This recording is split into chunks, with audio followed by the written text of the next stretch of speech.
Қайырлы күн, құрметті Қарағанды облысының тұрғындары. Бүгін жұмыс тәжірибесіне сүйене отырып, зейнетақы төлемдерін тағайындау кезінде еңбек өтілін есепке алу және оны растау тәртібі туралы айтылады. Жасына байланысты зейнетақы төлемдерін тағайындау кезде екі негізгі көрсеткіш ескеріледі. Біріншісі ол азаматтың орташа айлық табысы, екіншісі еңбек өтілі. Екеуі де зейнетақы мөлшерін айқындауда маңызды рөл атқарады. 2023 жылдың 1 шілдеден бастап Қазақстан Республикасының әлеуметтік кодексі күшіне енді. Кодекстің 209 бабына сәйкес еңбек өтілі ең алдымен еңбек кітапшасымен расталады. Ал еңбек кітапшасы жоғалған жағдайда немесе еңбек кітапшада түзетулер, тағы да мөр оқылмайды, тағы да осындай басқа мәселелер болса, онда мұрағаттық анықтамалармен және де сот шешімімен расталады. Біздің тәжірибемізде мыңдаған еңбек кітапшалар қаралады. Кейбір еңбек кітапшалар толық әрі дұрыс рәсімделген болады. Барлық жазбалар анық енгізілген, мөр анық оқылады.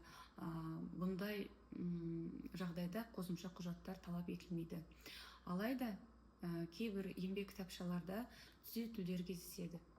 Мысалы, жұмысқа қабылдау және жұмыстан босату күні өзгертілген. Бірақ ол түзету тиісті түрде расталмаған. Кейде жұмыстан босату туралы жазбадағы мөр анық көрінбейді және мүлде оқылмайды. Осындай жағдайларда еңбек өтілін қосымша құжаттармен растау қажет болады.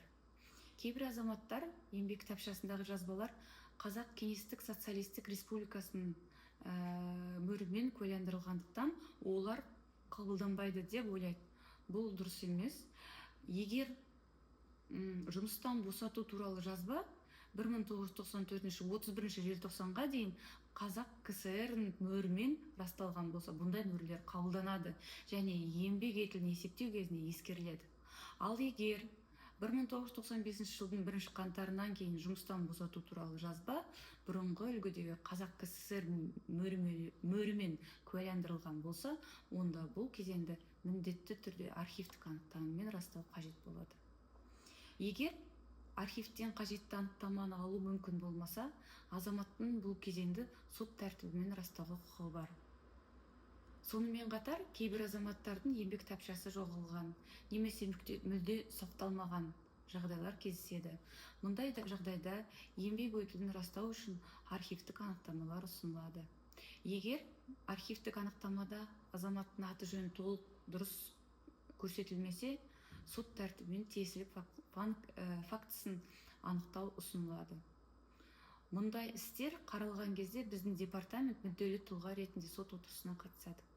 Сондықтан сотқа жүгінбес бұрын міндетті түрде біздің департаментқа келіп, немесе сұранысыңызды өтініш арқылы жіберіп, еңбек кітапшаңызды көрсетуді ұсынамыз. Біз әрбір жазбаға құқықтық баға береміз және нақты қай кезеңді растау қажет екенін түсіндіреміз. Егер растау қажет болмаса, сізге тиісті түсіндірме беріледі. Ол кейін сотқа жүгінген кезде де негіз бола алады. Тағы бір маңызды мәселе, кейде азаматтар 1998 жылға дейінгі барлық еңбек өтілін архивтік анықтамамен растау керек деп пікірді естіп жатады. Бұл да дұрыс емес. Әрбір еңбек кітапшасы жеке қаралады.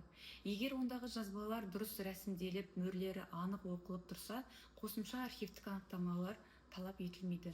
Сондықтан басқа біреудің жағдайына қарап қорытынды жасауға болмайды. Әр азаматтың құжаттары жеке тәртіппен қаралады. Тағы бір маңызды мәселеге тоқталғым келеді. Қазіргі уақытта әлеуметтік желілерде зейнетақыны көбейтіп береміз, еңбек өтілін көтеріп береміз, рәсімдейміз, тездетіп шығарып береміз деген сияқты жарнамалар өте көп кездеседі. Осындай ұсыныстарға сақтықпен қарауыңызды сұраймыз.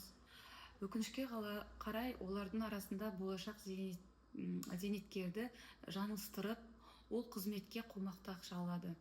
Ресми ақпаратты тек департаменттің ресми сайтынан және Instagram, Facebook парақшаларынан аласыздар.